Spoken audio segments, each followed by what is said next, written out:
سب topic number 4، اور وہ ہے بھائیو رمضان کے روزوں کے فدیہ اور اس کو مؤخر، یعنی رمضان کے روزے اگر ڈیلے کسی نے کرنے ہو تو اس سے متعلق صحیح احکام و مسائل کیا ہے، انشاءاللہ اس پہ ڈسکشن ہوگی۔ اسی کانٹیکسٹ میں سورۃ البقرہ کا جو رکوع نمبر 23 ہے، اس میں آیات نمبر 184 اور 185 جو ہم نے مسئلہ نمبر نیو 53A میں کور بھی کی تھی، ان کا کنکلوژن یہ ہے کہ کل 2 قسم کے لوگ ہیں جو روزوں کو مؤخر کر سکتے ہیں، یعنی تاخیر کے ساتھ بعد میں گنتی پوری کر سکتے ہیں، ڈیلے کر سکتے ہیں۔ نمبر 1 مسافر۔ اب وہ مسافر چاہے آج کے دور کا مسافر ہو یا آج سے 1000 سال پہلے کا، چاہے وہ آج کوئی ریل گاڑی میں سفر کرے یا ایروپلین میں سفر کرے، کسی بھی طرح کا سفر ہو، آسان ہو یا مشکل ہو، مسافر کو بہرحال روزہ جو ہے مؤخر کرنے کی اجازت موجود ہے۔ اور نمبر 2 مریض۔ ایسا مریض کہ جو روزہ نہیں رکھ سکتا، وہ بھی اپنے روزے کو مؤخر کر سکتا ہے اگر اس کو امید ہے صحیح ہونے کی، اور اگر کوئی پرماننٹلی بیمار ہے یا بہت بوڑھا ہے تو پھر وہ روزے کی جگہ فدیہ دے لے گا اور وہ اس کے لیے کفایت کر جائے گا انشاءاللہ تعالی۔ اسی مریض ہی کی ایکسٹینشن کے طور پر جامعہ ترمذی، سنن ابی داؤد، سنن نسائی اور سنن ابن ماجہ میں صحیح سند کے ساتھ یہ حدیث موجود ہے، اور مشکات میں اس کا انٹرنیشنل نمبر ہے 2025، کہ آپ صلی اللہ علیہ وآلہ وسلم نے فرمایا کہ اللہ تعالی نے مسافر سے نصف نماز ساقط فرما دی ہے، یعنی نماز قصر کر سکتا ہے مسافر۔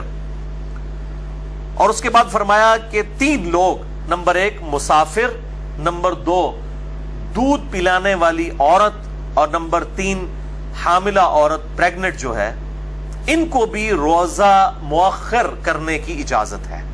یعنی جس طرح نماز میں قصر کی اجازت ہے مسافر کے لیے، بالکل اس طریقے سے مسافر کو، دودھ پلانے والی عورت کو اور حاملہ عورت کو روزہ مؤخر کرنے کی اجازت موجود ہے الحمدللہ۔ اور اسی میں وہ لوگ بھی شامل ہیں ان لوگوں میں جو مریض ہیں، جیسا کہ قرآن حکیم میں آلریڈی یہ آیت ہم ڈسکس کر چکے ہیں، اور اس میں بھی جو دائمی مریض ہیں وہ مؤخر نہیں کریں گے، پھر وہ فدیہ ہی دیں گے۔ ان کے لیے اجازت ہے کہ وہ روزے کی جگہ فدیہ دے لیں، کیونکہ لا یکلف اللہ نفسا الا وسعها، اللہ تعالیٰ کسی جان پر اس سے بڑھ کر بوجھ نہیں ڈالتا، اس کی وسعت سے بڑھ کر بوجھ نہیں ڈالتا۔ اسی طرح اگر کوئی جوان بھی ہے اور کسی ایسے مرض میں مبتلا ہے کہ اس کے لیے روزہ رکھنا امپاسبل ہے، شوگر کا مریض ہے کوئی، اس اعتبار سے بڑی سخت قسم کی شوگر ہے کسی کو، تو اس کے لیے بھی اجازت ہے کہ وہ روزے کی جگہ فدیہ دے سکتا ہے۔ اور اسی کے تحت ایسی عورت بھی جو مسلسل اس امتحان سے گزر رہی ہے کہ اسے پہلے وہ حاملہ تھی، پھر دودھ پلانا پڑا، اور پھر دوبارہ سے پریگنٹ ہو گئی، پھر اس کو دودھ پلانا پڑا، یوں ہی 8-10 سال مسلسل اس کے اس طریقے سے گزر گئے، تو لا یکلف اللہ نفسا الا وسعها کے تحت کہ اللہ تعالیٰ کسی جان پر اس سے بڑھ کر بوجھ نہیں ڈالتا، تو ایسی عورت بھی پھر فدیہ ہی دے لے، اسے روزے کو بعد میں رکھنے کی ضرورت نہیں ہے، ورنہ تو اس کے اگر 10 سال کے روزے تو 300 روزے بن جائیں گے، اور یہ 300 روزوں کی قضا کرنا بہت مشکل کام ہے۔ تو یہ بھی پھر اسی دائمی مریض اور کیٹاسٹرافک کنڈیشن جو ہنگامی صورتحال ہے اسی کیٹیگری میں فال کریں گے یہ لوگ بھی۔ اچھا، اب جو یہ روزہ مؤخر کرنا ہے، اس میں کوئی قید نہیں ہے کہ آپ نے کتنے عرصے کے اندر اندر روزہ رکھنا ہے، چاہے تو شوال کے اندر ہی اس کی قضا دے لیں، چاہے اس سے اگلے مہینے میں۔ بہرحال ایک حدیث ملتی ہے صحیح بخاری اور صحیح مسلم کی، متفق علیہ حدیث ہے، اور مشکات میں 2030 اس کا نمبر ہے۔ عائشہ رضی اللہ تعالیٰ عنہ کہتی ہیں کہ میرے جو رمضان کے روزے چھوٹ جایا کرتے تھے، میں ان روزوں کی قضا اگلے شعبان میں دیا کرتی تھی، یعنی رمضان کے بعد اگلے رمضان سے پہلے جو شعبان آتا ہے۔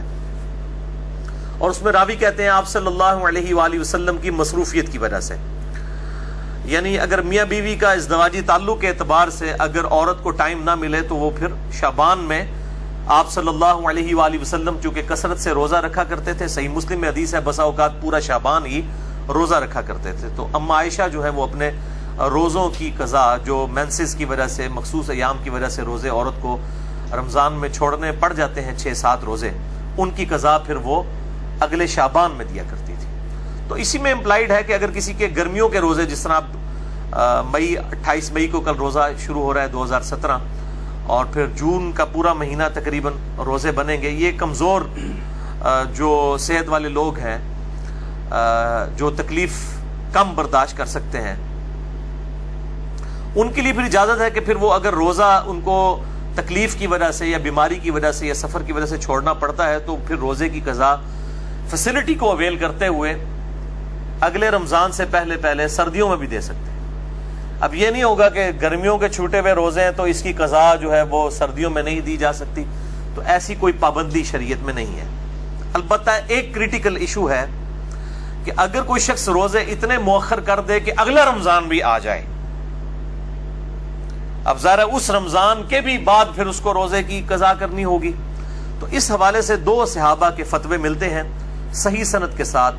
سنن الکبریٰ البیہقی کے اندر انٹرنیشنل نمبر کے مطابق صفحہ نمبر 253 اور جلد نمبر 4 پہ سیدنا عبداللہ ابن عباس رضی اللہ تعالی عنہما اور سیدنا ابو ہریرہ رضی اللہ تعالی عنہ کا فتویٰ موجود ہے کہ وہ کہتے ہیں کہ اگر کوئی شخص روزہ اتنا ڈیلے کر دے کہ اگلا رمضان آ جائے تو پھر ایسا شخص جو ہے وہ فدیہ بھی دے گا اور روزے کی قضا بھی کرے گا.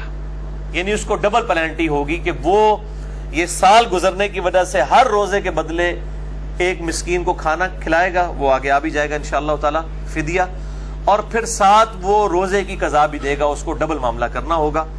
اب یہ 2 صحابہ کے فتوے ہیں، ظاہر ہے کہ صحابہ اکرام علیہم رضوان کے فتاوی جب مل جائیں اور احادیث میں کوئی ڈیٹیل موجود نہ ہو تو پھر انہی کو اڈاپٹ کیا جائے گا. میرے بھائیو، فدیہ کے اعتبار سے سورۃ البقرہ کی آیت نمبر 184 میں یہ ڈسکس ہو چکا. اعوذ باللہ من الشیطان الرجیم وعلی الذین یطیقونہ فدیۃ طعام مسکین، کہ وہ لوگ جو بڑی مشکل سے ہی روزہ رکھنے پر قدرت رکھتے ہیں وہ فدیہ دے دیں مساکین کو، ایک روزے کے بدلے ایک مسکین کو کھانا کھلایا جائے.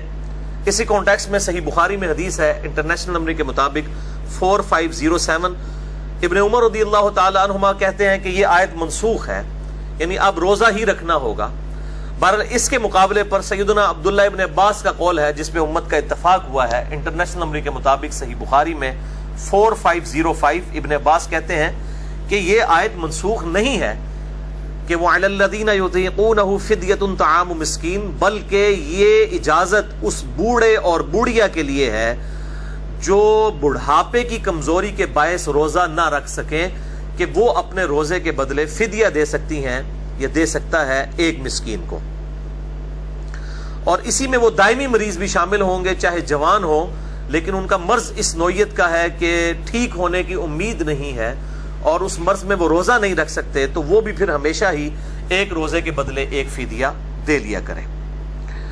اور اسی کانٹیکسٹ میں صحیح بخاری میں تعلیقاً موجود ہے، اور یہ جتنی بھی روایتیں بخاری میں تعلیقاً آتی ہیں ان میں سے اکثر کی اسناد جو ہے المصنف ابن ابی شیبہ میں، اسی طریقے سے المصنف عبد الرزاق کے اندر اور سنن الکبریٰ البیہقی کے اندر اور باقی کتابوں میں مل جاتی ہیں. بہرحال صحیح بخاری میں 4505 یہ ابن عباس کا جو قول ہے، اسی کی ہیڈنگ پہ تعلیقاً سیدنا انس ابن مالک رضی اللہ تعالیٰ عنہ کے بارے میں آتا ہے کہ انس ابن مالک رضی اللہ تعالیٰ عنہ جب بہت بوڑھے ہو گئے تھے، ان کی 110 سال عمر ہوئی ہے، جب بہت بوڑھے ہو گئے تھے یعنی 80 یا 90 پلس ہو گئے تھے، تو پھر وہ روزہ نہیں رکھا کرتے تھے بلکہ ہر روزے کے بدلے ایک مسکین کو روزانہ کھانا کھلا دیا کرتے تھے، ایک وقت کا روٹی اور گوشت کے ساتھ. لن تنالوا البر حتى تنفقوا مما تحبون، تم کبھی بھی نیکی کے اعلیٰ درجے کو حاصل نہیں کر سکتے جب تک کہ اپنی پسندیدہ چیز اپنے رب کے حضور قربان نہ کر دو.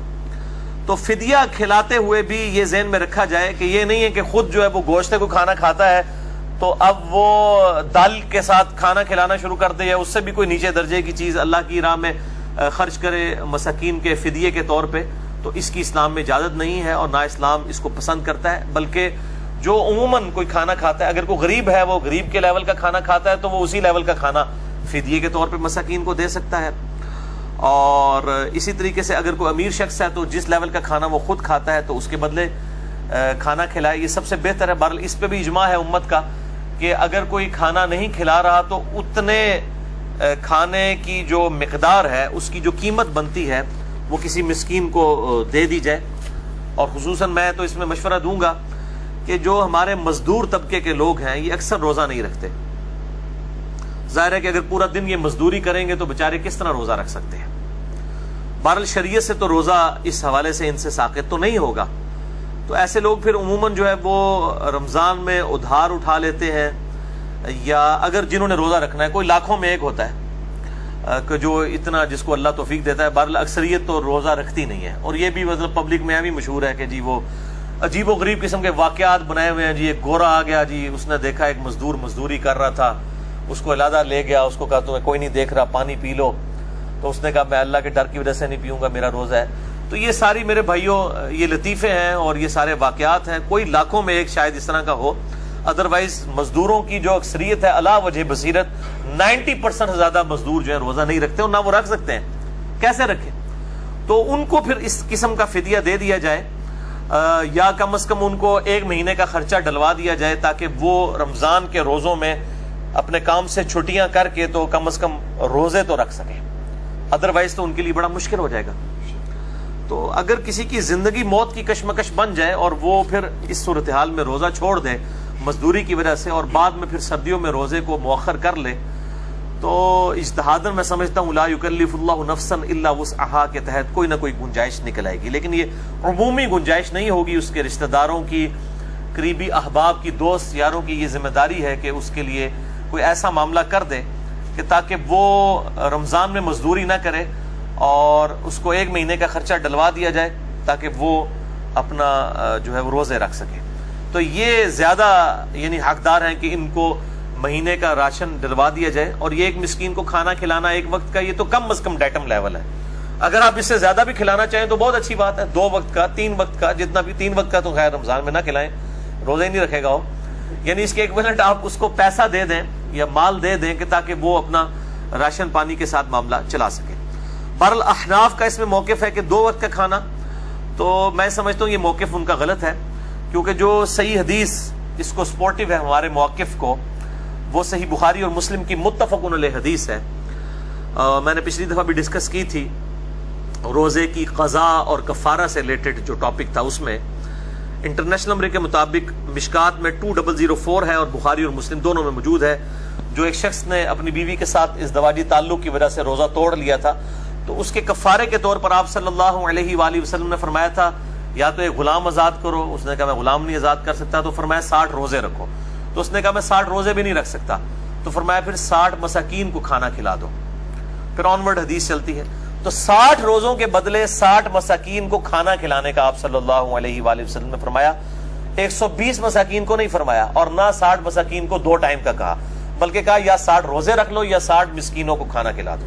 اگر یہ عموم میں بات کی جائے گی کہ 60 مسکینوں کو کھانا کھلا دو یا 60 لوگوں کو روٹی دے دو, یا عموماً ہمارے بھی جب کوئی فنکشن ہوتا ہے تو ہم کہتے ہیں جی ہم نے روٹی دینی ہے, تو 2 ٹائم کی تو کوئی نہیں روٹی دے رہا ہوتا, نہ شادی کے موقع کے اوپر نہ کسی اور موقع پہ 1 وقت کی روٹی دی جاتی ہے.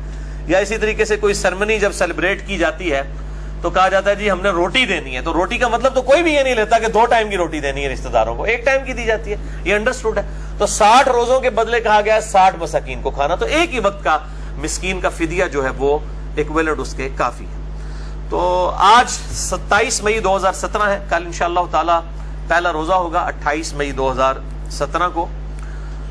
تو آج کی ڈیٹ میں جو ایک عام نارمل کھانا ہے تقریباً پاکستانی 100 روپیہ 100 روپیز جو ہے وہ فدیہ بن جاتا ہے. اور جو ذرا اچھے لیول کا کھانا کھانے والے ہیں تو 150 200 بھی بن جاتا ہے. یہ ہر شخص نے خود ڈیسائیڈ کرنا ہے کہ وہ کس لیول کا کھانا کھاتا ہے, اور اس لیول کا کھانا, بلکہ کھانا کھلانا زیادہ آسان ہوتا ہے, وہ سستا پڑ جاتا ہے.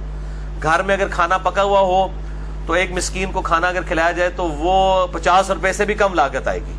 تو ضروری نہیں ہے کہ آپ نے پیسے ہی دینے ہیں, سب سے بہتر تو یہ کہ کھانا کھلانا ہے تو مسکین کو 1 وقت کا کھانا دے دیا جائے. یعنی غروب آفتاب کے بعد جو باقی گھر والوں کے لیے افطاری کا سامان بنا ہوا ہے اس میں سے ایک افطاری جو ہے کسی غریب کو دے دیجیے، اور غریب سے مراد مولوی نہ لے لیجیے گا، مولوی بہت امیر ہے، اس کے پاس بہت کچھ آتا ہے، اپنے محلے میں کوئی غریب آدمی دیکھیں اور اس کو کھانا کھلا دیں. اور کئی ایسے روزہ دار بھی ہیں جو بڑے مشکل سے سحری اور افطاری کا اہتمام کرتے ہیں، ان کے لیے سحری کے وقت سحری بھجوا دیں، کبھی افطاری کے وقت افطاری بھجوا دیں، چاہے تو دونوں بھجوا دیں، 2 وقت کا دے دیں، جتنا گڑ ڈالیں گے اتنا میٹھا ہوگا. اللہ تعالیٰ تو مطلب نیتوں کو دیکھتا ہے. بہرحال ڈیٹم لیول جو ہے وہ 1 وقت کا کھانا ہے. تو اگر کوئی 2 وقت کا کھانا دینا چاہتا ہے یا اس سے زیادہ اللہ کی راہ میں خرچ کرنا چاہتا ہے تو بالکل اس کی اجازت ہے. تو اس میں کوئی قید نہیں ہے. اسی طریقے سے اگر کوئی انگلینڈ کے اندر یا امریکہ کے اندر ہے تو وہ پاکستانی فدیہ نہیں دے گا، وہ اپنے اعتبار سے فدیہ دے گا. جس لیول کا کھانا وہ وہاں پر کھا رہا ہے، اگر اس کو 1 وقت کا کھانا جو ہے وہ $2 میں یا $3 میں یا $4 یا $5 میں یا پاؤنڈ میں پڑتا ہے تو وہ اسی ایکویلنٹ ہی جو ہے وہ فدیہ دے گا. یہ خود ڈیسائیڈ کرنا ہے انسان نے اپنے لیے.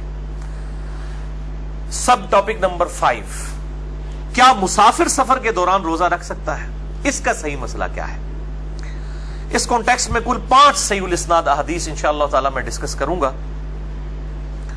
پہلی حدیث صحیح بخاری اور صحیح مسلم کی متفقن علیہ حدیث ہے، اور مشکات میں اس کا نمبر ہے 2021، کہ آپ صلی اللہ علیہ وآلہ وسلم سفر میں تھے تو آپ نے ایک جگہ دیکھا کہ ایک ہجوم جمع ہے، تو آپ صلی اللہ علیہ وآلہ وسلم اس ہجوم کے قریب آئے تو دیکھا کہ ایک کوئی شخص ہے، ایک شخص، اس کے اوپر کافی لوگوں نے جو ہے وہ چھتری نما سایہ کیا ہوا ہے پورا، یعنی سمجھ لیں ایک ٹینٹ اٹھا کے رکھا ہوا ہے ایک بندے کے اوپر، کوئی امیر کو چودھری ٹائپ بندہ ہوگا. تو آپ صلی اللہ علیہ وآلہ وسلم نے فرمایا کہ اس شخص کو کیا ہوا ہے؟ تو لوگوں نے بتایا کہ اس نے اللہ کی رضا کی خاطر سفر میں روزہ رکھا ہوا ہے. روزہ انہیں رکھا تو مصیبت باقی نو پائی ہوئی ہے، باقی جڑے جناب وہ چھتری لے کے کھلوتے ہوئے نے. تو آپ صلی اللہ علیہ وسلم نے وہاں پر فرمایا کہ سفر میں روزہ رکھنا کوئی نیکی کا کام نہیں ہے. یعنی اس قسم کی نیکی جس میں آپ لوگوں کو عذاب میں ڈال دیں، اور ساتھ آپ نے ملازم رکھے ہوئے ہیں کہ جو آپ کو جناب جس کو کہتے ہیں وہ پیمپرنگ کر رہے ہیں، تو اس قسم کا روزہ رکھنا کوئی سفر میں نیکی نہیں ہے کہ آپ لوگوں کو مصیبت میں ڈال دیں. دوسری حدیث بھی بخاری اور مسلم کی متفقن علیہ حدیث ہے، مشکات میں 2019. سیدنا حمزہ بن عمر اسلمی کہتے ہیں کہ میں بہت زیادہ روزے رکھا کرتا تھا. میں نے اللہ کے محبوب صلی اللہ علیہ وآلہ وسلم سے پوچھا کہ یا رسول اللہ صلی اللہ علیہ وآلہ وسلم، میں کثرت سے روزے رکھتا ہوں، کیا مجھے اجازت ہے کہ میں سفر میں بھی روزہ رکھ لیا کروں؟ تو آپ صلی اللہ علیہ وسلم نے فرمایا اگر چاہو تو رکھ لو اور اگر نہ چاہو تو نہ رکھو. یعنی سفر میں روزہ رکھنا کوئی گناہ کا کام نہیں ہے، کسی دوسرے کے لیے عذاب نہ بنا جائے. اور یہ نہ ہو کہ سفر کے دوران بار بار جناب آپ ایک آواز لگا رہے ہو کہ آئے آج تو میرا روزہ ہے. ٹھیک ہے، یہ بھی کام نہ ہو کہ آپ اللہ تعالیٰ کے حضور بھی شکوہ کر رہے ہو. اس قسم کے معاملات نہ ہو تو آپ روزہ سفر میں رکھ سکتے ہیں. اور اس سفر میں بھی کوئی قید نہیں ہے. آج کل جو بعض علماء اس طرف بھی جاتے ہیں، نہیں جی آج کل تو سفر بڑا آسان ہے، ٹرین کا سفر ہے، ایئر کنڈیشن ہے، جہاز کا ہے، سفر میں بڑی آسانی ہے، تو آج کل روزہ نہیں چھوڑنا چاہیے. بھائی شریعت کا حکم نہیں کوئی بدل سکتا. سفر آج بھی سفر ہی ہے. جہاز تک جانے کے لیے جو تردد کرنا پڑتا ہے، پھر جہاز کے اندر پھر بہرحال سفر ایک تھکاوٹ والا معاملہ تو کر ہی دیتا ہے، یہ اجازت موجود ہے. اسی طریقے سے جو رمضان کے اندر عمرے کے لیے جاتے ہیں وہ بیچارے بھی یہ سمجھ رہے ہوتے ہیں کہ شاید اب ہم چونکہ عمرے کے لیے جا رہے ہیں تو ہم نے لازمی روزہ رکھنا ہے ورنہ تو ہمارا عمرہ نہیں ہوگا. تو ایسا معاملہ نہیں ہے. عمرے کے لیے جو جا رہا ہے اگر اس کے اوقات ایسے بن رہے ہیں کہ وہاں پہ اتنی گرمی ہے تو وہ سفر میں روزہ چھوڑ دے. اور یہ بھی ضروری نہیں ہے کہ وہاں پر پہنچتے ہی جا کے اس نے عمرہ کرنا ہے، چاہے 3 دن بعد عمرہ کرے، کوئی مسئلہ نہیں ہے. وہ تو انسان کو اللہ تعالیٰ نے ایک مطلب اس اعتبار سے ترغیب دلائی ہے کہ وہ اس کے لیے احرام کی پابندیاں زیادہ دیر نہ برداشت کرنا پڑے. ورنہ ظاہر ہے 3 دن بعد اگر آپ عمرہ کریں گے 3 دن تک احرام کی پابندیاں ان کا خیال رکھنا پڑے گا کہ وہ بال نہیں نوچنا، ناخن نہیں کاٹنا اور باقی پابندیاں. اس لیے کہا جاتا ہے کہ مکے میں فوراً پہنچتے ہی عمرہ کر لیا جائے. اس کا قطعاً یہ مقصد نہیں ہے کہ آپ جاتے ہی ہفے تفے جو جناب کوئی حالت ہی نہیں، جا کے چوتھے چکر بے ہوش ہوئے ڈگے پہ وہ تھے متافج، یہ بھی کوئی نہیں ہے. آرام سے جا کے اگر کسی ایسے وقت میں پہنچے آرام سے آپ اپنی نیند پوری کریں، اگلے دن جا کے بے شک جا کے عمرہ کر لیں، تو اس میں کوئی قدغن نہیں ہے. اسی طریقے سے سفر کے لیے عمرے کی حالت میں جائیں تو آپ روزہ چھوڑ سکتے ہیں، اس میں کوئی گناہ کی کام نہیں ہے، بلکہ شریعت نے اس کی اجازت دی ہے. اسی کانٹیکسٹ میں صحیح مسلم میں ایک اور حدیث ہے 2029. اسی صحابی نے پوچھا یا رسول اللہ صلی اللہ علیہ وآلہ وسلم، یہ حمزہ بن عمر اسلمی اس میں الفاظ ہے کہ انہوں نے کہا کہ یا رسول اللہ کیا میں گناہگار تو نہیں ہوں گا سفر میں روزہ رکھ کر؟ جس طرح ہمارے یہ حنفی بھائی کہتے ہیں کہ جی سفر میں اگر کسی نے پوری نماز پڑھ لی تو وہ گناہگار ہو جائے گا کیونکہ اس نے اللہ کی آسانی سے نفع نہیں اٹھایا. بھائی آپ سورہ النساء پڑھ کے دیکھ لیں, اس کا تو سٹارٹ ہی اس سے ہوتا ہے جہاں پہ وہ 101 102 آیات آتی ہیں سورہ النساء کی کہ اگر کوئی تم میں سے سفر پہ ہو تو کوئی حرج نہیں اگر نماز کو قصر کر لے. وہ تو فرضیت کے انداز میں ہے ہی نہیں ہے بلکہ ایک ریلیکسیشن کے انداز میں ہے کہ کوئی حرج نہیں اگر تم نماز قصر کر لو. تو وہ نماز سفر میں پوری پڑھ سکتے ہیں. سیدہ عائشہ سے بھی ثابت ہے, آج میں حدیث بتا دوں گا, بخاری مسلم میں موجود ہے, حضرت عثمان غنی سے بھی, خود آپ صلی اللہ علیہ وسلم سے بھی سنن دارقطنی میں صحیح سند کے ساتھ ثابت ہے کہ آپ نے سفر میں پورے فرض بھی پڑھے ہیں, عموماً قصر پڑھے ہیں. تو دونوں طرح اجازت ہے. یہاں پر بھی صحیح مسلم مشکات میں 2029 ان صحابی نے پوچھا یا رسول اللہ صلی اللہ علیہ وسلم اگر میں سفر میں روزہ رکھنے کی طاقت رکھتا ہوں اور میں روزہ رکھ لیتا ہوں میں گناہگار تو نہیں ہوں گا؟ تو آپ صلی اللہ علیہ وآلہ وسلم نے فرمایا نہیں, بلکہ وہ تو اللہ کی طرف سے ایک رخصت ہے, جو چاہے لے لے اور جو نہ لے تو اس پر کچھ گناہ نہیں. یعنی سفر میں روزہ چھوڑنے کی رخصت اگر کوئی لے لے تو یہ اللہ کی طرف سے رخصت ہے, اچھا ہے, اور اگر کوئی نہیں لیتا تو اس پہ کوئی گناہ نہیں. اسی طریقے سے سفر میں جو نماز اگر کوئی قصر کر لے تو ٹھیک ہے, اگر کوئی نہیں کرنا چاہتا تو نہ کرے. اور میرا موقف اس میں یہ ہے احادیث کی روشنی میں کہ اگر سفر آسان ہو تو رمضان مبارک کے روزے سفر میں رکھ لینے چاہیے. میں اپنی آپ کو مثال دیتا ہوں, میں ہر رمضان میں کم از کم 8 روزے تو چھوڑ سکتا ہوں سفر کی وجہ سے, کیونکہ مجھے اسلام آباد منڈے والے دن اسلام آباد جانا ہوتا ہے, جمعے کو واپس آنا ہوتا ہے. تو یہ مہینے میں 4 منڈے اور 4 جمعے تو بنیں گے آلموسٹ. 8 روزے تو میرے بھی رمضان کے چھوٹ جائیں سفر کی وجہ سے, لیکن یہ 8 روزے جب بعد میں رکھنے پڑیں گے جبکہ رمضان کا ماحول بھی نہیں بنا ہوتا تو یہ 8 روزے جو ہیں یہ سمجھ لیں 80 کے برابر ہو جاتے ہیں. تو اگر سفر آسان ہے اور آپ روزہ رکھ سکتے ہیں, کوئی مشکل نہیں ہے کہ ارلی ان دا مارننگ نکل جائیں یا ایئر کنڈیشن گاڑی میں نکل جائیں. اور میں تو عموماً پبلک ٹرانسپورٹ میں ہی سفر کرتا ہوں, تو فجر کے فوراً بعد نکل جائیں اور اسی طریقے سے شام کے وقت بھی اس کو مینج کر لیں تو اس میں آسانی ہے. اور روزہ رکھ لینے میں ہی ہمارے لیے بہتری ہے, کیونکہ بعد میں اس کا جو مؤخر کرنے والا معاملہ ہے وہ مشکل ہو جاتا ہے. بہرحال اگر کوئی کر سکتا ہے تو ٹھیک ہے. اور اس کو سپورٹیو ایک حدیث بھی ہے سنن نسائی کے اندر 1457 صحیح سند کے ساتھ ہے. اما عائشہ رضی اللہ تعالیٰ عنہ کہتی ہیں کہ میں آپ صلی اللہ علیہ وآلہ وسلم کے ساتھ عمرہ کرنے کے لیے گئی اور راستے میں آپ صلی اللہ علیہ وآلہ وسلم نے نماز قصر کی اور میں نے نماز پوری پڑھی. آپ صلی اللہ علیہ وسلم نے سفر میں روزہ چھوڑ دیا, میں نے روزہ رکھ لیا. تو میں نے پوچھا یا رسول اللہ صلی اللہ علیہ وآلہ وسلم میرے ماں باپ آپ پر قربان, آپ نے نماز قصر کی اور میں نے نماز پوری پڑھی, آپ صلی اللہ علیہ وآلہ وسلم نے روزہ چھوڑ دیا اور میں نے روزہ رکھا. تو آپ صلی اللہ علیہ وسلم نے فرمایا احسنتی یا عائشہ وما عاب علیہ, اے عائشہ تو نے بہت ہی احسن اور اچھا کام کیا ہے. اگر کسی میں ہمت ہے تو بہت جرت والا کام ہے, اپریشیٹیبل ہے, بشرطے کہ وہ کیس نہ ہو جو میں نے پہلے ڈسکس کیا ہے کہ باقیوں کو مصیبت ڈالی ہے کہ لوگ چھتری لے کے کھڑے ہوئے ہیں. اس کیس میں تو گناہگار ہوگا. لیکن اگر کوئی شخص انڈیویجولی کوئی ہمت رکھتا ہے تو آپ فرمائے احسنتی یا عائشہ وما عاب علیہ, اے عائشہ تو نے بڑا اچھا کام کیا اور مجھ پہ بھی اس معاملے میں کوئی قدغن نہیں ہے کہ جو میں نے روزہ جو ہے وہ چھوڑ دیا, اس پہ میرے پہ بھی کوئی گرفت نہیں ہے, یہ آسانی کو جو میں نے اویل کیا نماز قصر پڑھنے کی. تو یہ وہ حدیث ہے. اور اسی کانٹیکسٹ میں سنن دارقطنی میں موجود ہے کہ آپ صلی اللہ علیہ وآلہ وسلم نے صحیح سند کے ساتھ کہ آپ نے بھی سفر کے اندر جو ہے وہ نماز پوری ادا کی تھی. آپ صلی اللہ علیہ وسلم سے سفر میں روزہ رکھنا بھی ثابت ہے, میں پچھلی دفعہ ڈسکس بھی کر چکا. تیسری حدیث صحیح مسلم سے ہے مشکات میں 2020 نمبر. ابو سعید خدری رضی اللہ تعالیٰ عنہ کہتے ہیں کہ 16 رمضان مبارک کو ہم نبی صلی اللہ علیہ وسلم کی معیت میں جہاد کے لیے گئے تو کچھ اصحاب نے روزہ رکھا ہوا تھا سفر میں اور کچھ نے نہیں رکھا تھا. جنہوں نے رکھا تھا انہوں نے نہ رکھنے والوں کو کوئی ملامت نہیں کی, اور جنہوں نے نہیں رکھا تھا انہوں نے رکھنے والوں کو کوئی ملامت نہیں کی.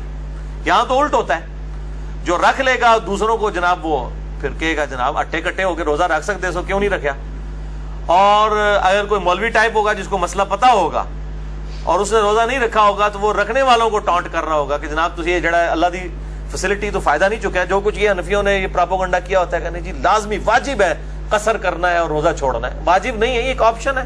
اگر وہ اویل کر لیتا ہے ٹھیک, نہیں کرتا تو کوئی مسئلہ نہیں. چوتھی حدیث بھی بخاری اور مسلم دونوں میں ہے, مشکات میں 2022. انس ابن مالک کہتے ہیں کہ آپ صلی اللہ علیہ وآلہ وسلم کے ساتھ ہم سفر میں شریک تھے. کچھ لوگ روزے سے تھے اور کچھ لوگوں نے روزہ نہیں رکھا ہوا تھا. یعنی اصحاب میں کوئی اس میں اختلاف نہیں تھا, جس کی مرضی رکھ لے جس کی مرضی نہ رکھے. سخت گرم دن تھا. ایک جگہ ہم نے پڑاؤ کیا تو روزہ دار نڈھال ہو کر گر پڑے, جبکہ وہ اصحاب جنہوں نے روزہ نہیں رکھا ہوا تھا انہوں نے خیمے لگائے اور سواریوں کے لیے پانی کا اور روزہ داروں کے لیے روزے کی افطاری کا اہتمام ان اصحاب نے کیا جنہوں نے روزہ نہیں رکھا ہوا تھا. ظاہر ہے وہ طاقت میں تھے, انہوں نے خیمے لگائے, باقی تو ڈگ پہ کمزوری دی وجہ. تو آپ صلی اللہ علیہ وآلہ وسلم نے فرمایا آج روزہ نہ رکھنے والے لوگ اجر لے گئے. یعنی جنہوں نے سفر میں روزہ نہیں رکھا ہوا تھا وہ روزہ رکھنے والوں سے بھی بڑھ کے اجر لے گئے. کس طریقے سے؟ ایک تو انہوں نے فیسلٹی سے فائدہ اٹھایا, دوسرا جنہوں نے روزہ رکھا ہوا تھا وہ کمزور حالت میں تھے, ان کے حصے کا کام بھی کیا, تیسرا ان کی افطاری کا بندوبست بھی کیا. وہ آگے حدیث بھی آ جائے گی, اگر کسی نے کسی روزہ دار کا روزہ افطار کیا تو اس کو بھی ثواب مل جائے گا. تو یہ تینوں اعتبار سے انہوں نے زیادہ اجر کما لیا. پانچویں حدیث بھی بخاری اور مسلم دونوں میں ہے, مشکات میں 2023.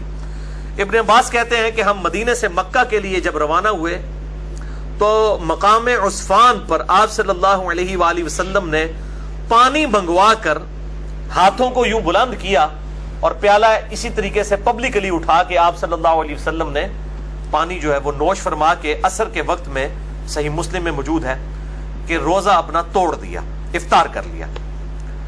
اور ساتھ ابن عباس کہتے ہیں کہ سفر میں آپ صلی اللہ علیہ وسلم روزہ رکھ بھی لیتے تھے اور چھوڑ بھی دیا کرتے تھے.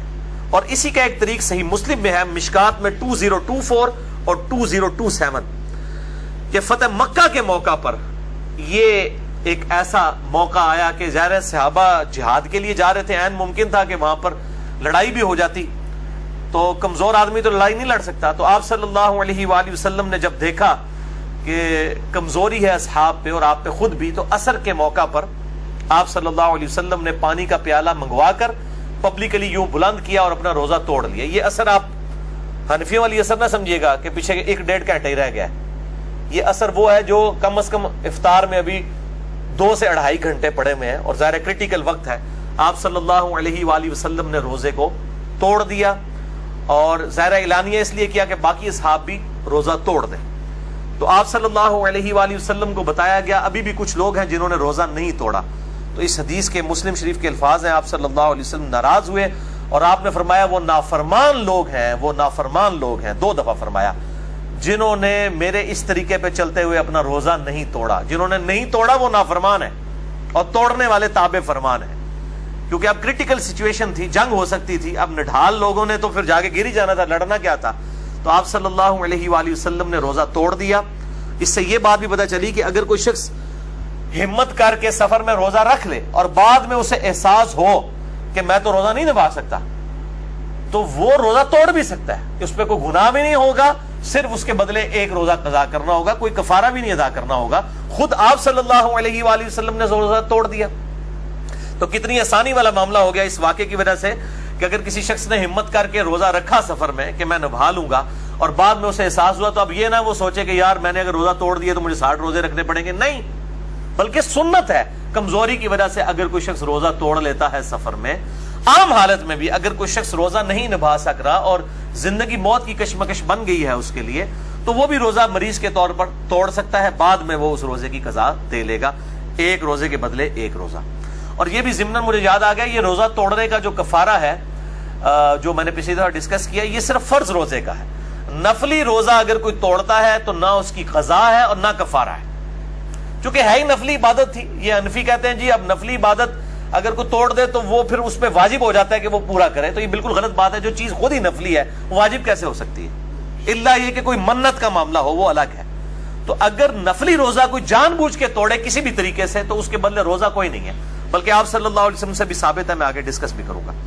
تو ان احادیث کی روشنی میں کل 3 رزلٹ نکلے۔ نمبر 1، سفر میں روزہ رکھنا زبردستی کوئی بہادری نہیں ہے، ہاں اگر کوئی رکھنا چاہتا ہے تو وہ رکھ لے، اس میں کوئی گناہ والا معاملہ نہیں، کسی اور کو تکلیف نہ دے۔ نمبر 2، اگر کوئی روزہ رکھ لے، جس طرح آج کل آسانی ہے روزہ رکھنے کے اعتبار سے سفر میں، تو وہ اپریشیٹیبل بھی ہے، اور اگر اس کو بعد میں احساس ہو جائے کہ میں نبھا نہیں پا رہا تو وہ روزہ توڑ بھی سکتا ہے۔ اور نمبر 3، اگر دوران سفر کسی کے لیے روزہ نبھانا مشکل ہو جائے اور وہ روزہ توڑ دے تو اس میں کوئی کفارہ بھی نہیں ہے، صرف روزے کے بدلے ایک روزہ رکھے گا، اور وہ بھی اگر فرض روزہ توڑا اس کی قضا ہوگی، نفلی کی قضا نہیں ہے، اور گناہگار بھی نہیں ہوگا، بلکہ یہ سنت ہے۔ صحیح مسلم کے ریفرنس سے میں بیان کر چکا، بخاری میں بھی آیا ہے، مشکات میں 2023 2024 اور 2027 احادیث ہم ڈسکس کر چکے ہیں الحمدللہ۔